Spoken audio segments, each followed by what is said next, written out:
Mwanamke mmoja nchini Uganda baada ya kuambiwa ana virusi vinavyosababisha ugonjwa wa ukimwi, lakini baada ya miaka 6 ya kumeza dawa za ARVs, madaktari wamekuja kubaini kuwa mtu huyo alipewa matokeo yasiyo sahihi na hivyo hana virusi.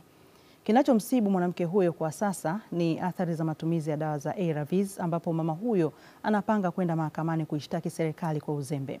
Mwandishi wetu wa Maziwa Makuu Kasim Kaira amezuru kwa mama huyo na hii ni taarifa yake. Tumesafiri kilomita zaidi ya 300 kuelekea wilaya ya Shema, magharibi mwa Uganda. Tuko njiani sasa kwenda kujaribu kumuona Bi Farida Chichoncho na mumewe Muslim, kuona hali walionayo kwa sasa hivi.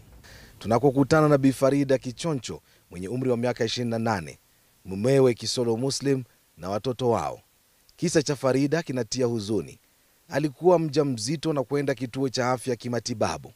Hapa ni lazima wajawazito kupimwa ukimwi mara 3, lakini anasema alipimwa mara 1 tu na kisha kuambiwa ana virusi vya ukimwi. Mwaka wa 2011 niliambiwa nina virusi vya ukimwi.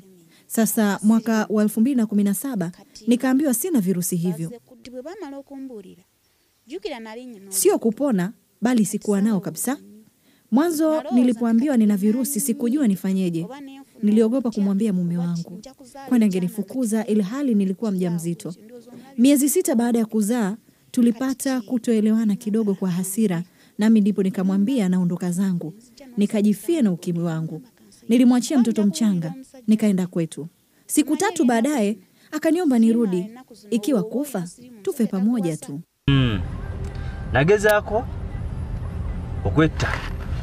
Nilijaribu kujua hasa nilipoona afya ya mke wangu ikiendelea kuzorota.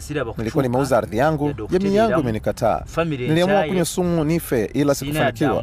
Nilikuwa na upweke, sioni hata mtu mwenye kunipa angalau 500 ya kula. Nilikuwa sina mwenye kunikubalia kanyaga shambani mwake, kwani yangu niliuza. Maisha yamekuwa magumu kabisa miaka hii 6 iliyopita.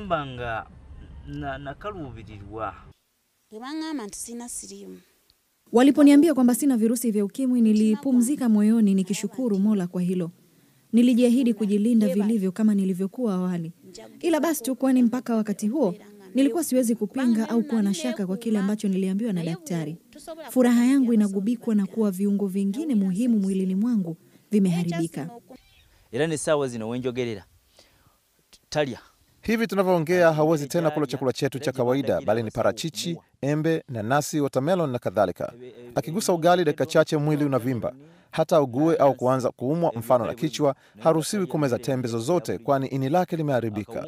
Nimejaribu kuomba msaada idara za serikali zote, ila hakuna anayetujali hata baada ya kuwa tulikosewa. Nashauri mwanamke yeyote anaenda hospitalini kupimwa, hasa ukimwi, unapopokea matokeo yako, hakikisha unaenda kwengine pia, upimishe maeneo angalau 3.